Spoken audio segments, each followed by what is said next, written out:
Welcome to the Writers Center's virtual craft chat series, where we talk with writers a little bit less about what they wrote and a little bit more about how they wrote it.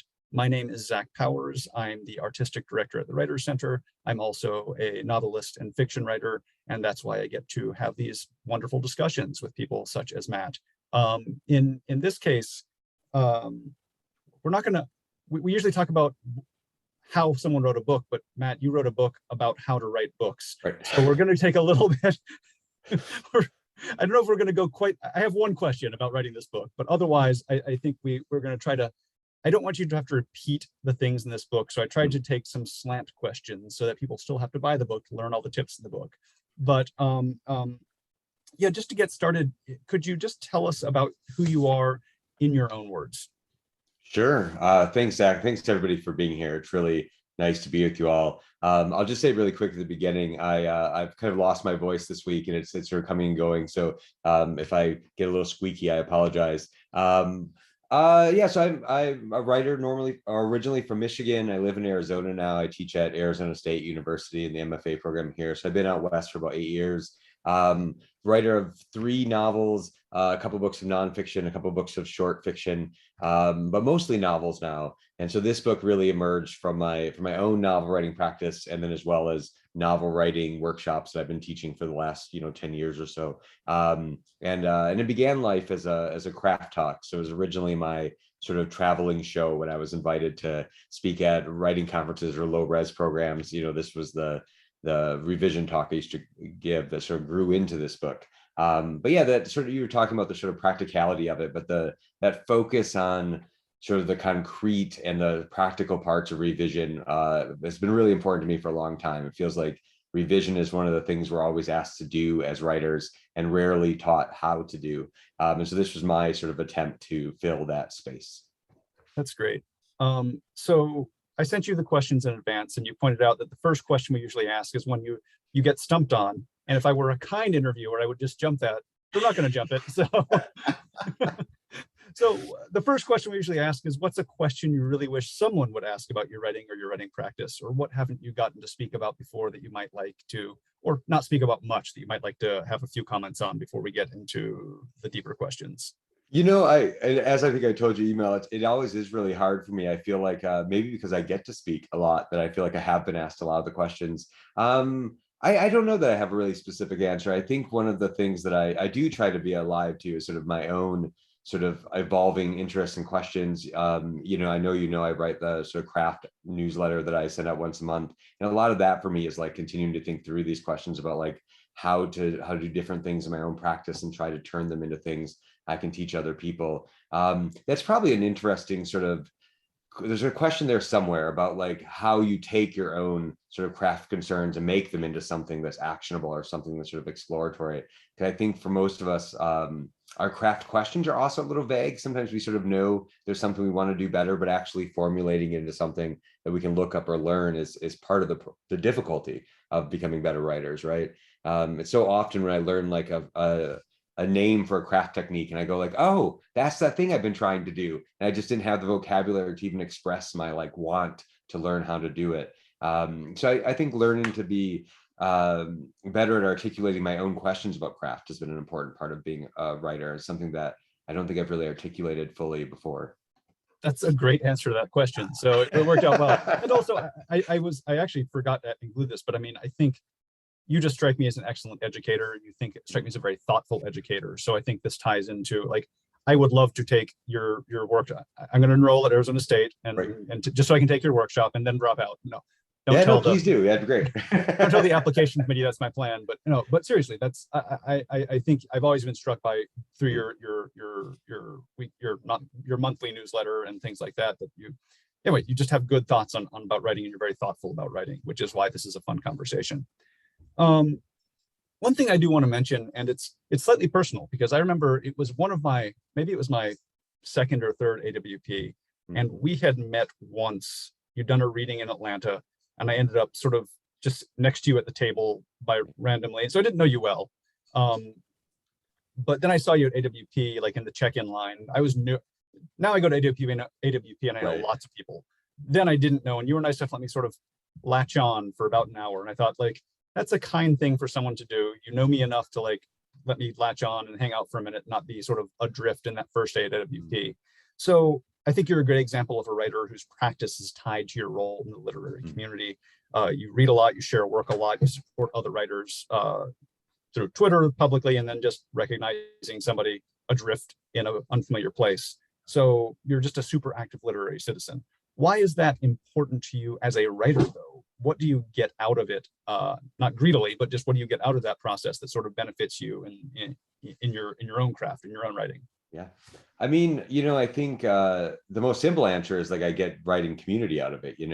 I'm lucky to be in an MFA program where there's lots of writers around. I'm lucky to have had different writing communities for a long time. But when I was first starting writing seriously, like in my early 20s, I was living in rural Michigan as a college dropout bartender. I didn't have people to talk about writing with.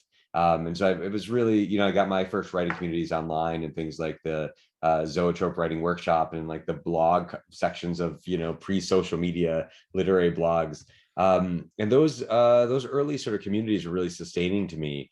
And I think one of the ways to enter sort of literary communities is to make them wherever you go. And I think, sometimes it's as easy as inviting someone to come along with you.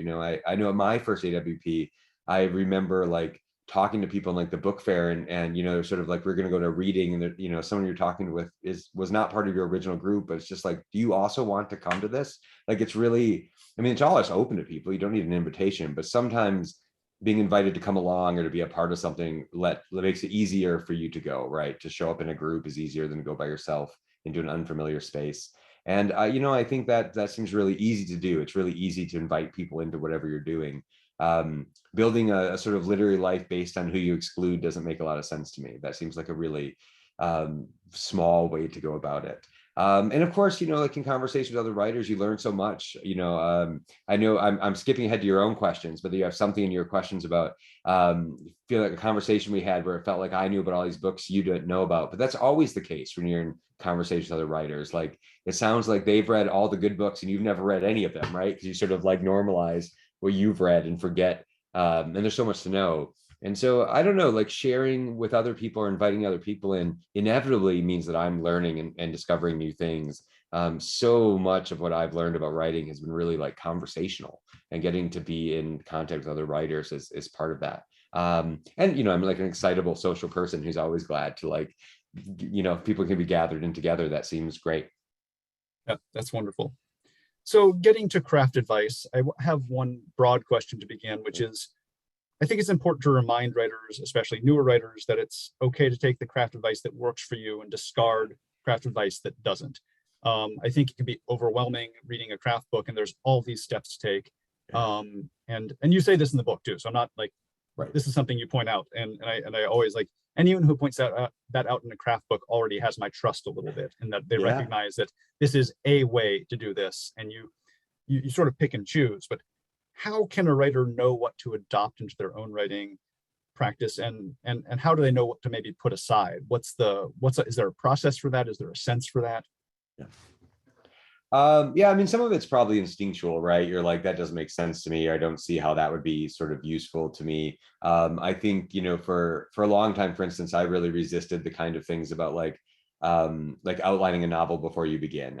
My brain just doesn't work that way. It's not how first drafts sort of emerge for me. There's nothing wrong with it, but just for me, that like having to know that much about the book before I began is just not sort of workable. And I know that some instinctively, I know that some because I've tried it, right? And it doesn't work for me. So some of it's like testing things out. You try things, but often when you try something, the way that it doesn't work is interesting or useful or get you closer to what might.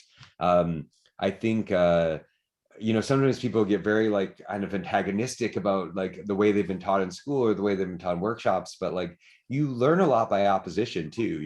There's nothing wrong with sort of seeing that something isn't right for you, but then you see like the other way of doing it, you see something to the side of it, the sort of seeing around an instruction you do. I do think there's value in trying things that you think you don't want to do or wouldn't like to do, of course. But I think that sorting between what's not good for you or not useful and what's like you just not wanting to like take your medicine and do the hard work is important too. Because some of what we resist, of course, is just that it's going to be hard. But I don't know. I think a thing that has helped me a lot as a teacher is that I write pretty weird idiosyncratic books. And like the goal of my teaching practice could not possibly be that people should write books like I do, so I feel like that was always sort of a sort of saving grace, that anything I was saying in class was going to be specific to me and not to other people. I think a lot about a class I had with Gordon Lish, who's sort of famously like very like aggressive in his instruction, and maybe does believe there's like a way to do things. But even in that, he was sort of like, you paid to be here. It's 12 weeks long. Like, try the things I'm asking you to try, and then afterwards, just do whatever you want. I mean, I think like we should feel free to take the advice we've asked for and try it, and then discard what doesn't work for us. And I think what doesn't work for me is always changing. There was an essay that I teach sometimes about planning novels that feels like the opposite of my usual advice, and that's one of the reasons I teach it, is to be like my counterpoint to myself inside my own classes. And this semester, when I retaught it, I was like, I think I agree with 90% of this now. I used to feel like really antagonistic toward it, and I was like, oh, that's really interesting that I've sort of like come around in some ways in this. So yeah, some of what I resist is I'm resisting it now, or I'm resisting it from the project I'm doing. But like there might be another time where it's useful for something else. And maybe the last thing I'll say about that is like, it doesn't do you a lot of favors to be like too sure of what like a project is, or too sure of who you are as a writer. Like when you say like, this is the only thing I do, or this is the only way I can work, when that doesn't work, you will have no options. And so I think being sort of open to trying new things is a way of protecting your practice going forward as well. I like you make the distinction that, if something absolutely just stumps you as a writer, maybe that's discardable. But if it slows you down, that's not necessarily a problem. That might be forcing you into care. Right. Yeah, and that can be important. So I love that there's a distinction between stump and slow down. Slow down is maybe hard, and hard is okay. Yeah. Stopping your writing is not good. Slowing you down might be good. Might be. So yeah. I'll just answer Kelly's question in the chat real quick. She asked about what essay it was. The essay is called Architectures of Light by Philip Gerard. Thank you. And speaking of questions in the chat, I have a few more questions, but if you have questions now from the audience, please type them in the chat window, and I'll start getting to those here in the next few minutes. So I want to talk about the structure of this book for a second, because I think the structure of this book reveals something about the thinking behind your writing process a little bit. So looking at Refuse to Be Done from a distance, I noticed that the lengths of the three sections varied significantly, with the first section being the longest, which is sort of first drafting. So why does this first stage of writing, this first draft, have so many discrete considerations? I think, well, there's probably two parts. One is that first drafts are hard, right? And many of the people who are presumably buying books about how to write novels have not written one before. And so some of it is that like how to sort of sustain through the first draft. I think the other truth of it is that the second draft looks a lot like the first draft in some ways, right? Especially in this process that I suggest of like rewriting the second draft in a really full way. So all the things you do in the first draft, you may also be doing again in the second draft or in the third draft in different ways. So I think the practices of the first draft make the second draft sort of possible. So it's less that like each draft is a completely separate thing, as much as like you're sort of building and learning those habits and learning to build out a novel, and then you end up doing a lot of it again, or sort of in new ways. So I think it's less that like the second draft part is the shortest, but it's partly because you're doing it again, and there is a sort of like now with everything you've learned in the first draft, write a better second draft, and like there is a sort of like repeating sort of motion there, especially between the first and the second draft, in this sort of scheme that is like the way that I write novels. They're very, very similar in certain ways. The big difference being the amount of exploration, sort of planning that you did in the first draft sets up the second draft. But I think you're writing so many new scenes and you're writing so many new parts in a second draft of this sort that it ends up being you're using those tactics again. But there'd be no reason just to repeat them in the book, right? Like that would be a silly structure. So yeah, I think that's part of that. Okay. How did the triple structure, because the book is in three parts. We talked about the first two, and the last one is sort of the finishing part, I guess, without going too into detail. But how did the triple structure develop for you over time? How did this go from something you maybe weren't doing to something you were doing to something you could articulate in a book?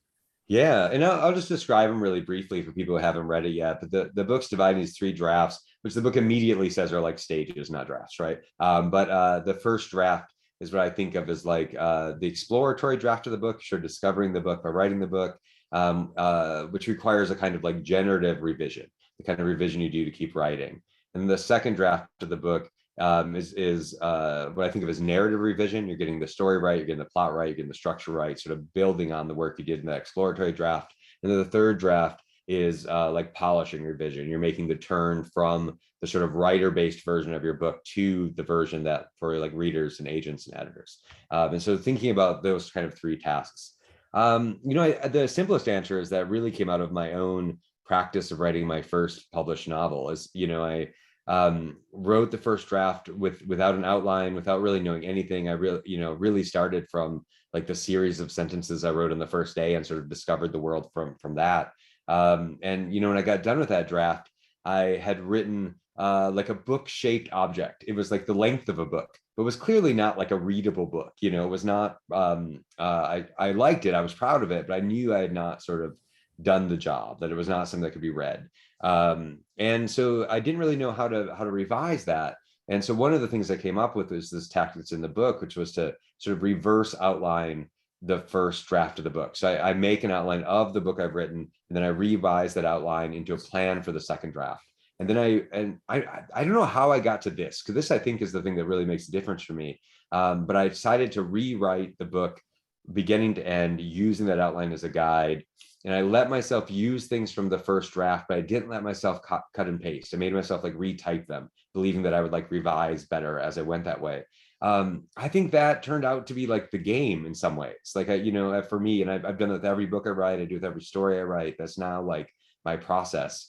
And then the third draft, of course, is just like all the things I did to turn that like better plotted book into something that was like really readable. And so, I had done this for myself, once or twice when I started writing the craft lecture that became this book. And initially the lecture was just sort of like a grab bag of all the revision stuff I knew, it wasn't really ordered this way. And I think I was asked to speak about novel writing somewhere. And I was like, oh, well, maybe I can shape it into like the three drafts. So I had the material in this form for, I don't know, 6 or 7 years. I'd been giving the craft lecture as this, like the three drafts. And then I gave a version of it at the University of Alabama, and Heidi Lynn Staples there was like, this could be a book, right? I was like, maybe it could be a book. And so I appreciated that sort of push, or it might not have become that. But yeah, these three broad stages are pretty much what I go through with everything I write. So, in some ways, the book is really a record of like my process as well, and which is why it requires all the caveats about it not being good for everyone. I really do pretty much everything that's in that book every time I write a book. I think we all need more friends who look at us sometimes and go, maybe that could be a book. Yeah, no, for sure. Yeah. We have friends saying that to absolutely. us all the time. It'd be so great for writers. So going to the chat window, how can you tell when to stop tinkering with your story? And I think that's a great question. Yeah, it's funny because the question I think I've been asked most talking about this book, it's obviously called Refuse to Be Done, is people are like, okay, but really, when am I done? For me, deciding that I'm done comes very late in the process. I mean, I really, I have all these sort of kind of ways I sort of push myself past where it would be like good, or it would be sort of like readable. And I want to get it to like great if I can, or the greatest that I can do. I maybe won't go around saying like all my novels are great, but you know what I mean? Like sort of moving up the level from 8 to 10 or something. And I think there are, I get better and better at recognizing it, but I think tinkering is maybe the interesting word here, because I think a thing I've learned is that it's very hard for me to like tinker a book into like a good book.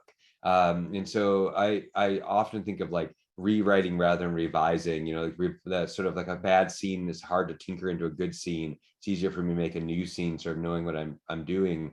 And I think if I'm still feeling that there's things to tinker with, then it's sort of not done. There is a sort of, I don't know, instinct is the right word. I think it's training, but I think you train yourself.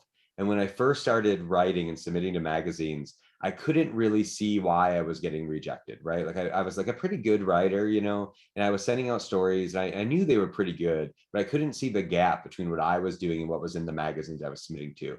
And then I could, you know, and I could see, I didn't know how to bridge the gap, but I could see it. I could sort of see how mine was not as good as other people's, or wasn't quite as finished. And with novels, some of the late stage things I described during the book, which we can talk about at some point, those are some of the things that close the gap between my book not looking like a book that could be on a shelf and it looking like one. And I can feel in the very last months of the 3-4 years I'm writing on a book, suddenly this thing like becomes like publishable in a certain way. So I think it's partly trusting like my process to do all of the steps. And when all the steps are done, then I've probably done it. And partly it is that like training your instinct to sort of really know, is the book as finished as somebody else's. But I couldn't do that when I first started writing. I think I had to learn that as a reader in a certain way, which I know is kind of an unsatisfying answer to some extent. But there's a combination of like, I've done everything that could possibly be done, and that sort of feeling that it is sort of finalized in a certain way. And in a way, it's never finalized too, because Right. I had stories from my first story collection published beforehand that were changed significantly before they were in the book. Absolutely. And if I went through that book again today, a lot of those things would be changed significantly from what they are in that book. I mean, the book is not. Yeah. I could change all that now because I've got however many years since that happened of experience and reading and knowledge and ability.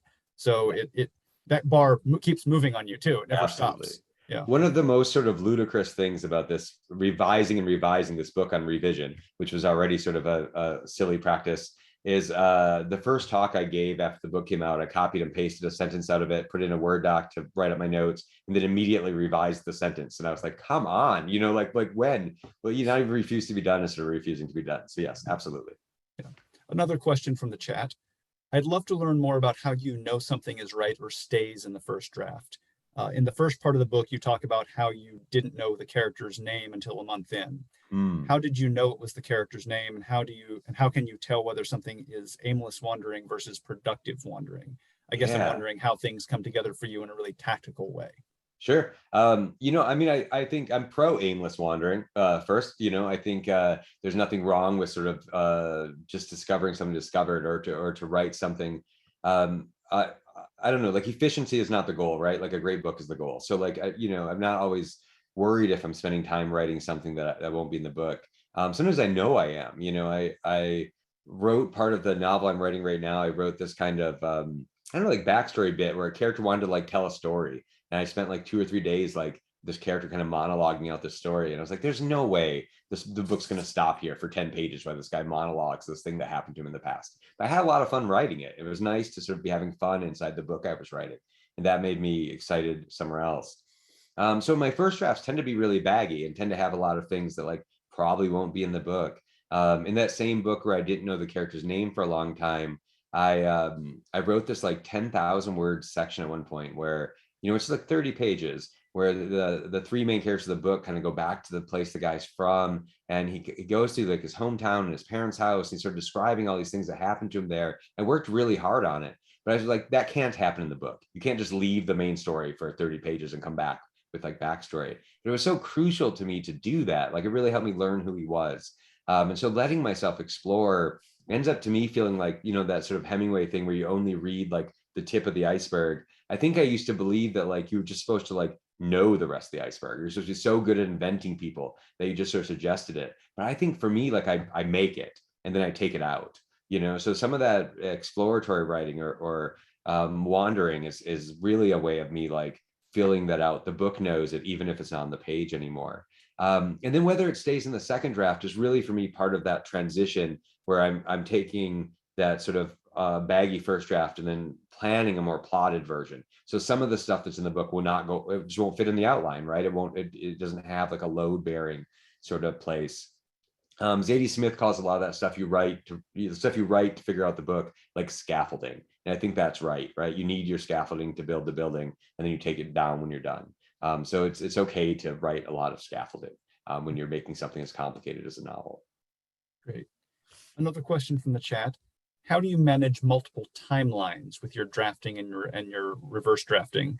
And I might add too, are there additional processes that maybe aren't quite in the book, in this book, that you would pull into play in that instance? Yeah. So my last novel has three timelines, and they're very, very separate until late in the book. They're kind of just like their own streams for the most part. And I also did not really know how to do that because I hadn't done it before. And what I ended up doing was, when I got to that second draft phase, is I outlined each storyline completely separately. And then when I wrote the second draft, I wrote them in like 30-page chunks, which I knew 30 pages would not like probably be the length of chapters, right? But it was just like enough for me to like progress the storyline and get somewhere new, and not be so long that I forgot what was happening in the others.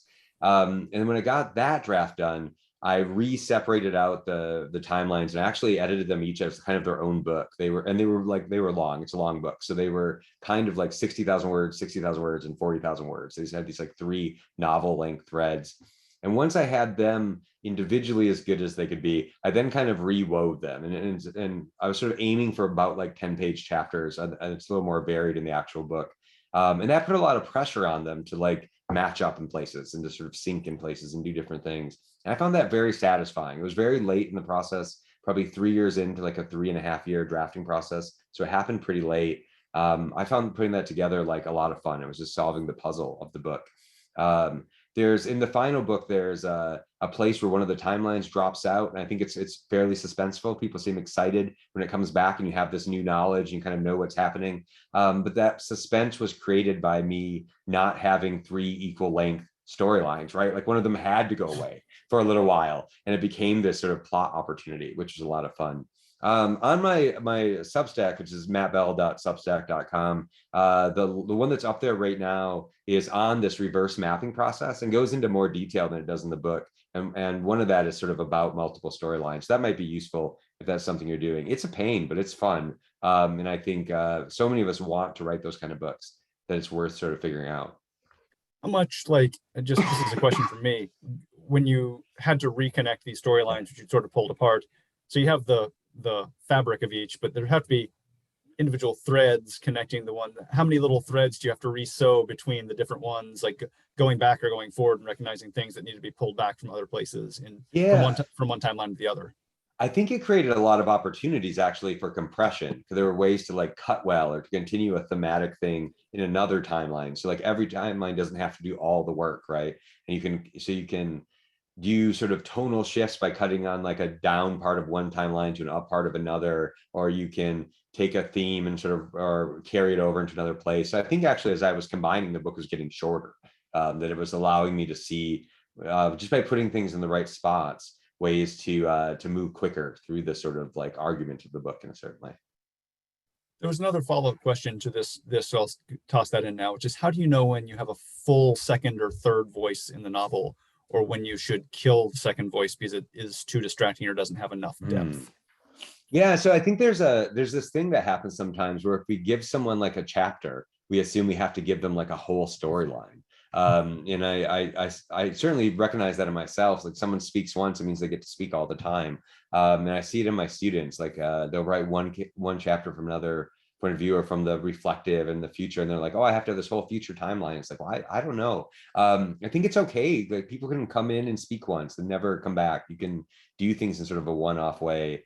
I think a lot about Claire Vaye Watkins' Gold Fame Citrus, which, most of the book is in sort of like the third person, close third, sort of a traditional novel point of view. And there's other chapters that are just doing other things. There's a bestiary. There's a chapter where we introduce to a character through like a psychological evaluation. There's sort of a history chapter, and they don't repeat and they don't get spaced out through the thing. It's like, and I asked Claire about it once. I think this is in the book too, and she just kind of said like, I did what I was doing until I got bored, and then I did something else until I got bored, and then I did something, I'm like, no, that's a great answer, right? Like it's sort of, it doesn't have to be so systematic.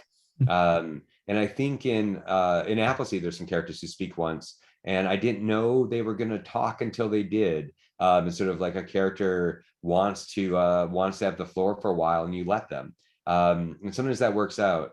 Sometimes I write a lot of a thread, and then it gets cut back. My second novel, there was I wrote tons of like journals for a character, and in the end there's like one chapter where very little excerpts of it appear, right? Like it didn't kind of, I thought it was a thread and it didn't end up like deserving to be that. But sort of, you just have to play around with those pieces. But I think really importantly, like, just because something shows up once doesn't mean you're like committed to it forever. Like, it's totally okay to go into a person's point of view or a voice for like a chapter in a book. There are a lot of like very polyphonic novels, and I think that's a fun way to write. One of the hardest parts of novel writing is getting stuck in one point of view for like 5 years, which can be suffocating in a certain way.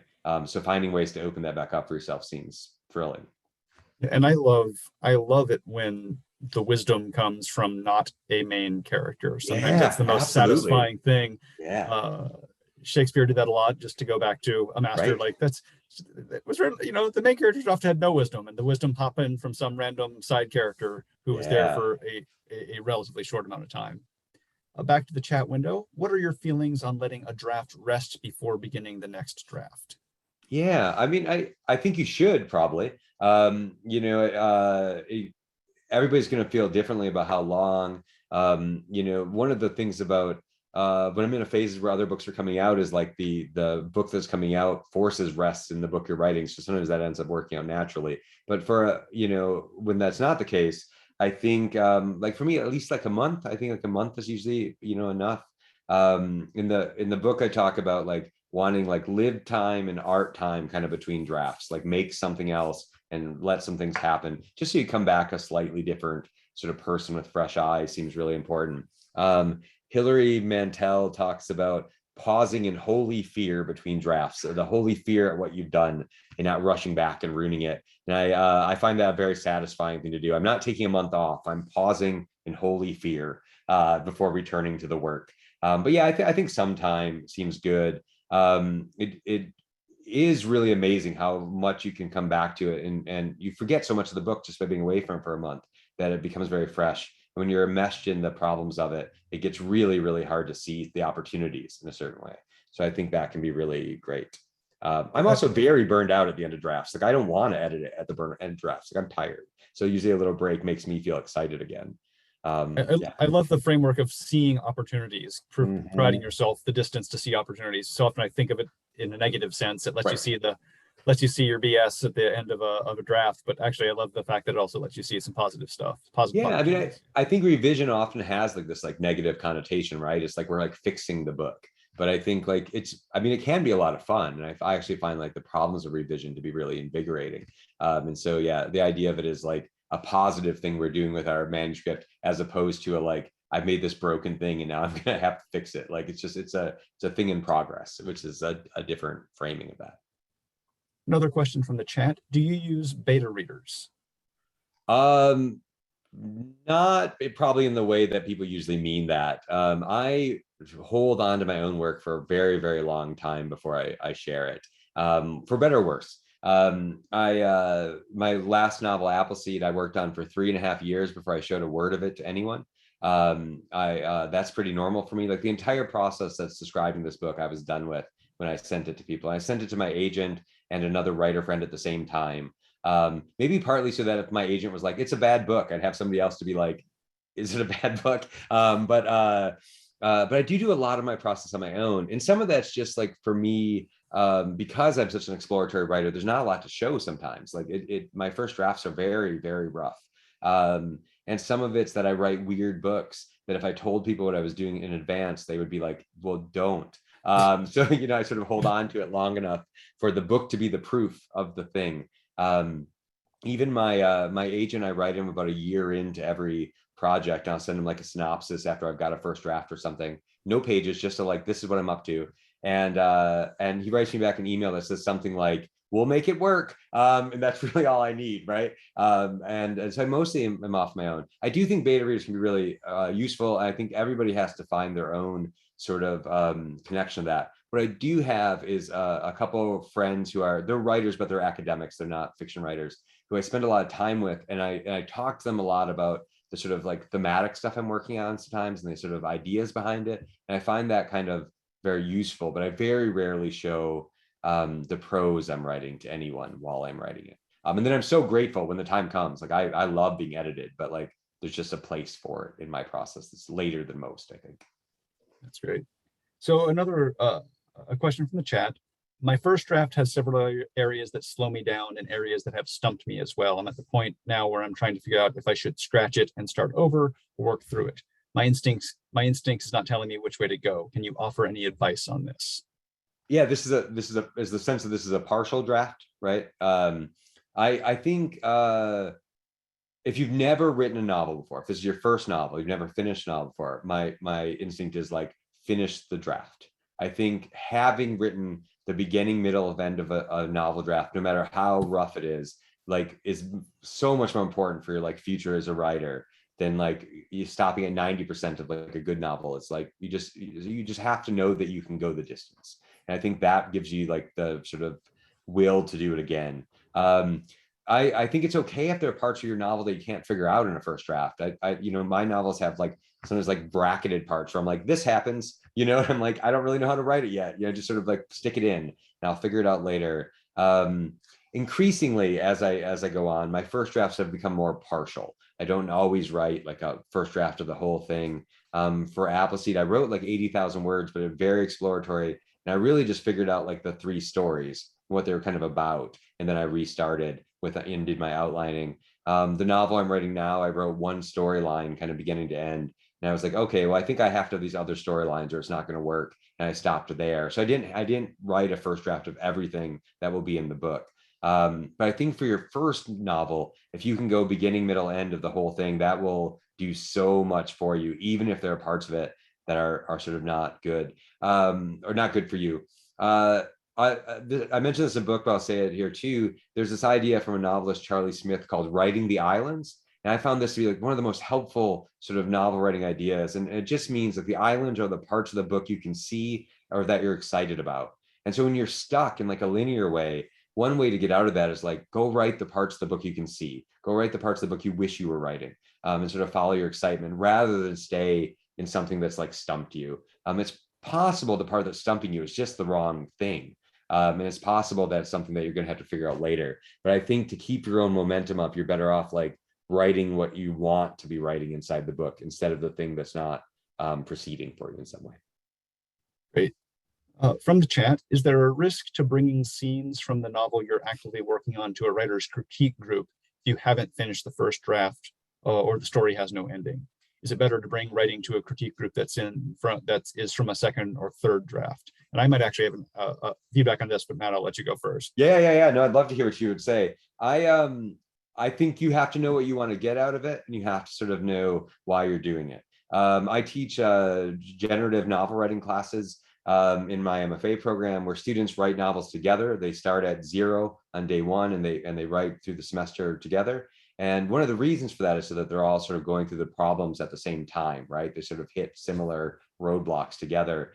But someone gets workshopped the second week, and they've been writing their novel for like a week. So, they turn in like literally like the first like 2,000 words they've written. And so that can't be workshopped in a critique is not even the right word, right? There's nothing to critique. And I talk a lot about what I think of as the privilege of early access, that the only way to really study novel writing is to have access to other people's novel writing process. So in my kind of class, we're sharing early so we can see how novels get written, which is not something you can learn from published novels. You can learn what novels do from published novels, but not how they get written.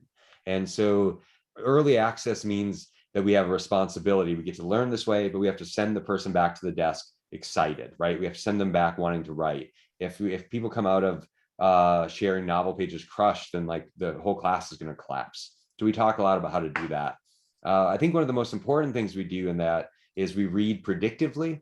We try to look at what the person's brought, and we try to imagine like what future scenes might exist, or what themes seem to be in play, or what seems really interesting about characters. And we're really not critiquing as much as like imagining alongside. And I think that seems like a useful thing to get in like the novel writing process. But critique feels like the wrong approach to a novel in progress for me. Zach, what do you think? Well, I just think so. I prefer bringing as polished as possible to workshop. I don't want my nuts and bolts exposed to people who are not me, and that's just a personal preference. And I want to get it as far as I can.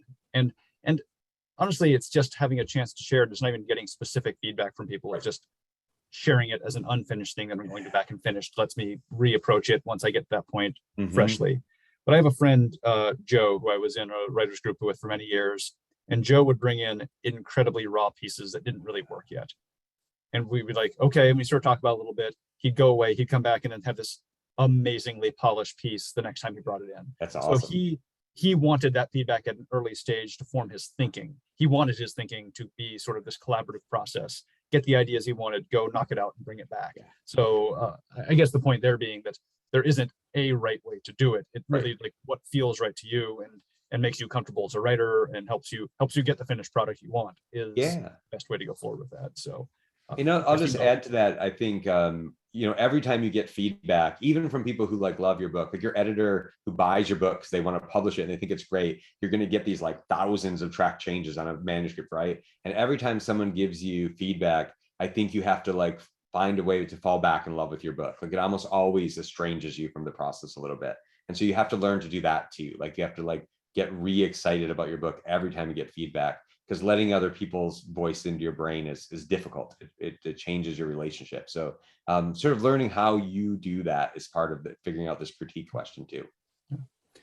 Back to the chat. Would this strategy, the 3 phases as outlined in the book, work for plot-driven novels only? Can it also work for psychological dramas? Can it work for underwriters? It seems like overwriters would be good with rewriting without cut and paste, but for underwriters might be a bit more intimidating. Yeah, I have no experience of underwriting as a person who is like verbose and cuts back. So that it is an interesting question. I do think I think it took me a long time to learn to be a plottier writer, and it's not necessarily always the place I start. I mean, but whatever you're writing, it has a structure, and the structure is really the thing you're figuring out between that first draft and the second draft. So, I mean, to me, a psychological drama is like a plotty kind of thing. Like just because it's interior does not mean it's not. There's some kind of escalation and pressure and reason to keep reading in any book, even if you're doing like think of like Jane Allison's like Meander Spiral Explode or something, right? These kind of alternative plot structures. But there's something is organizing the material of your book, and so like I think those things happen the same way. And I actually think some of the things one of the things when I'm talking about like mapping a first draft, one of the things you are finding that is like the holes, the things that need to be. It's not all shedding things. Some of it is like, I haven't written this part yet. One of the most common things that doesn't appear in first drafts, including my own, is a place like where a character like proactively chooses like the story in some way. I think for most stories, like the stories start out about like reacting to the inciting incident, and then at some point a character has to like choose to do something about it. And that's true in a psychological dramas. It's true in a murder mystery or a heroic fantasy. That sort of call to adventure has to be answered in some way. And I think like that's a scene that's almost always missing, that turn. A character can't like fall into their adventure. If Frodo says, I'm going to take the ring to Mordor, that's like a choice that makes the book go. If Frodo just like gets the ring and wanders around and eventually throws it in the Crack-a-Doom, like that's not a heroic journey. I think almost everything that the character has to choose their own story. That's what makes them the protagonist, makes them the hero or heroine. And so like those are the kind of things that an underwriter might still be missing too, because overwriters miss them as well. Great. So we have a lot of excellent questions in the chat, and probably more than we'll be able to get to. I do have one question or two on this topic that I want to bring up, because it's an incredibly important thing for me to learn as a writer. So I think I want to make sure this one gets mentioned to everyone here. So it's about recursivity. Yeah. Early in your book, you bring up, it's one of my favorite writing concepts. It's recursive writing. It's roughly the act of letting what you've previously written inform what you write next. I first encountered the idea in Catherine Hake's What Our Speech Disrupts, which is a wonderful textbook. Emily, if you Google What Our Speech Disrupts, and there's actually a free PDF of it online. Oh, nice. It's a feminist creative writing book that I was early exposed to. It's based on she bases it on, she calls it burrowing and bases it on Derrida's concept of supplementarity, which I'm not going to go any further into right here because that's not worth our time. But recursive writing gets a couple sections and then later nods in your book. But I thought it might be a good concept here to just articulate. And so can you just explain what recursive writing is in your own words real quick? Yeah, I mean, I really like Lucy Corn's sort of scheme. She says like you discover your material by looking at your material, that your book is always like smarter than you give it credit for. And it really means that like you look at what you've written to discover what to write next. And that's that same kind of predictive thinking in some ways. Like you can look at a first scene and see like what from this wants to be sort of carried forward. And there's a way to do this at the sentence level where like the material of the first sentence like gives you the second sentence. But I think that happens really at the level of plot, the level of character. You can, when you're stuck, you can go back and you can look at what you've made and you look for things that seem that they have energy that wants to go forward, or things where a character has made an aside that you're like, well, what's that about? That seems kind of interesting. Or the kind of objects that are filling up your novel have uses. It's so often that something the solution to the problems are like already in the book, or something can be like reused or recast or sort of returned to in some way. I think a great example of this is like setting. There's sort of an idea, maybe sometimes you have to like characters have to keep going like new places, but really what's really useful is for characters to like go back to places, and the conditions have changed or the characters changed. And so as we go back to the place we've been, we sort of rediscover new things about ourselves. In the same way, when you go back to like your parents' house after you've been to college or something, it changes the place. We're looking for those opportunities. But really, I think the idea that like every page of your novel should be like novelty all the way to the end is like a really hard book to write. Like really what you're doing is some ways is like taking the good material that you got started with and expanding upon it and playing out all of its possibilities. That seems very pleasing. And it means that you don't need like all this outside material. If you have like a good 100 pages, like the material in that will tell you what to write next. And you get better and better at that kind of thinking, I think, as you go. Excuse me, voice is going. But I think there are a lot of tactics in the book for like doing that in very practical ways. But it really is exciting to discover the rest of the book from the book you've read, and it ends up making it feel like a whole, which I think is the most important part. It feels like everything emerges from that inciting incident or from that sort of opening chapters because you've exhausted that material as you've gone forward. Yeah, and you mentioned that the sentence to sentence level too. I mean, it can drive you forward Right. when you're feeling stuck. That the thing you just wrote informs the thing you should write next, from Yes. word choice to logic to plot to whatever. Yeah. And I will say that this is, I won't say 50-50, but there's writers who hate this kind of writing. Yeah, But yeah, there yeah. are writers for whom this concept is absolutely revelatory. This idea of like literally just look at the previous chapter, look at the previous sentence, look at a previous word. Yeah. That looking backwards, you're not worrying about what's next. You're only focusing on what's before, and suddenly you're almost like automatic typing the next thing because it leads you forward. So I wanted to mention it because for some writers, it is a really huge revelation when they come to that kind of recursive writing. So I was glad to see it in the book, as I mentioned. That's great. Yeah. Back to the chat window. What are some common pitfalls you see with beginning fiction writers that you teach? Any things you can identify to be aware of? I mean, we all have so many pitfalls. It's hard to know where to start. To say specifically about novel writing, I think one of the things I do see is like a want for like early writing in a novel to look like what it looks like in published books, and it usually doesn't. And so they get very frustrated really quickly. And one of the things I see most often is related to like backstory. Writers will write like a first chapter, and after like every action, there'll be like a backstory like tunnel, right? Like there's sort of like someone will say something and they'll have like a memory. Someone will say something else, they'll have a memory. And if you're Virginia Woolf, that's like how the whole novel works. But for most of us, that's sort of not right, and their scenes feel kind of stuck. But the work they're doing is actually great exploratory writing. They're discovering their character. The character thinks or says something, and they have the character think about on the page. And all that material is like really, really useful to them. And later it will come out of the book. It's that scaffolding, it's the bottom of the iceberg, but they haven't learned yet to trust that being on the page. So they start feeling like they're not doing a good job of writing, and they get stuck, or they give up, or they feel frustrated. Instead of knowing that like some of what they're putting on the page is just for them. This is that same like discovering the book while they're writing it. And being able to separate what is process from what is product takes a long time to sort of, I think, parse out. I think maybe the other novel writing thing I see a lot is inciting incidents that aren't like on the page. If you have like inciting incidents that happen in like backstory, and I think like the inciting incident has to happen in the text of the novel for like 98% of novels. The reader has to see it and understand it and know why it creates the need for the novel. So you can't have an inciting incident that happened like 20 years before the book starts. Like that's backstory. That's like another novel. think a lot about Shirley Jackson's We've Always Been the Castle.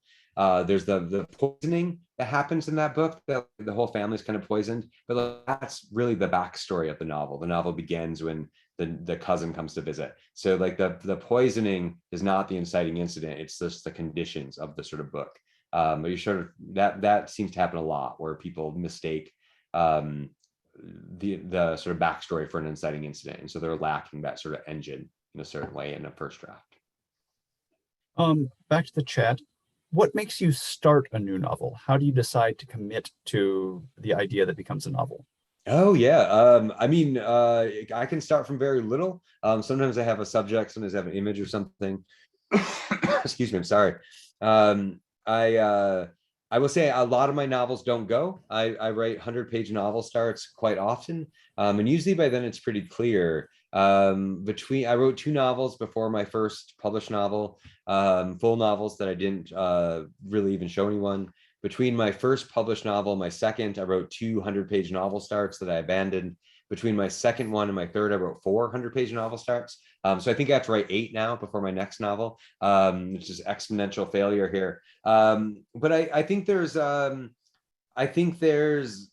sense for me that if the initial idea has not been joined by like other material by the time I get to about 100 pages, the novel usually kind of falls apart. Like a novel that is going to go starts like becomes like a black hole. It's like sucking in other things and starts becoming about all this other stuff. And the ones that don't tend to have like burned out their like initial fuel within that first 20 or 30,000 words. So I think that usually is pretty clarifying for me. Which I also say, like, you know, always takes me like 3 months to abandon the thing, right? Like I think I'm going to figure it out, but I usually don't. Okay. To the chat window, I love the idea of 3 drafts, but do you ever end up needing more than 3 drafts? I worry my outlining between the first and second draft will somehow go wrong, but I won't realize until after I've written the second draft. In that situation, what do? Would you start over with outlining, do a second draft, etc.? Yeah, I think that's right. I think, for pithy cover reasons, it's like the 3 drafts to write a novel, right? But like obviously I really mean stages, right? There's sort of, you may have to do some of these things again. Some of these things overlap with each other. I frequently have to rewrite my outline as I'm writing the second draft, right? Because you sort of like, the plan goes awry or becomes something else, or the book sort of shifts. So I'm frequently re-outlining and rewriting parts. When I was writing Appleseed, my last novel, the second storyline is kind of a heist. There's some heisty kind of things. You sort of gather the team, you plan the heist, you pull it off. But I didn't really realize it was a heist until I was like almost done with it. So that structure wasn't in that part of the book, and I had to go back and like re-outline and rewrite a lot of that particular storyline. And as I mentioned, like each storyline was kind of novel length, so that one got like a really big rewrite late in the thing because I was just missing these sort of plot pieces. And so that seems pretty useful. It certainly happens. And there's certainly no shame in doing it again. You just want the book to be good, right? I mean, there's only gain in being willing to do something to a draft that isn't where you want it to be yet. Great. Oops, I missed a question. Here we go. So the something interesting happens on page 50, or should it? Do you agree? This person missed it by page 1, but it's where my protagonist doubles down on the goal she thinks she wants. Well, that's interesting. Yeah, I think the doubling down seems good, right? You try to, I mean, page 50, who knows? It depends how big the book is, right? The proportions are always something. But I do think a protagonist says they want something, and then you put obstacles in their way, and there's a point where it's impossible, and they go after it anyway. There's in screenwriting books, they sometimes talk, and like Blake Snyder's Snape the Cat, one of the steps is the moment where all is lost, right? And the all is lost moment is like, the end of act 2 or something, and the catastrophe happens. In a rom-com, it's the breakup of the couple, right? The couple's gotten together, they've been together for a while, they break up, and then they have to like fall in love one more time at the end of the story, right? The grand gesture that ends a rom-com. And like that's people like recommitting to their goal, right? That's their like, I am going to make this work, I do want this. And so characters come out of the all is lost moment with like a renewed sense of the goal of the book. In a quest kind of book, it's like a renewed sense of getting the quest or defeating the adversary or something. So I think that moment's really important. It does seem it's not enough to want something, you have to like continue to want it, and then want it in the face of catastrophe. Seems like that's a very typical part of like the 3-act structure. Great. So I know I've missed a couple questions in the chat and some more have come in, but we're at the end of our time. And Matt, I know you have like 12 more events this weekend, so we need to save your voice. So I'm going to ask you the last question we like to ask all our guests, which is, what's one piece of advice you'd offer to a writer just starting out on a novel? Oh, I think maybe the most important thing at the beginning is not to wait to write the books you want to write. I think I hear people all the time, like, I really want to write this novel, but I'm not a good enough writer to write it yet. I want to write this memoir, not a good enough novel to write it. And you become the person who can write your books by writing them. And that's true over and over and over again, that I simply am not able to write the novel I'm writing when I start it. And at the end, you miraculously are. As you go through the process. And I think that that hoping that you will somehow be able to start that book and just be able to do it if you just wait long enough is just sort of not true.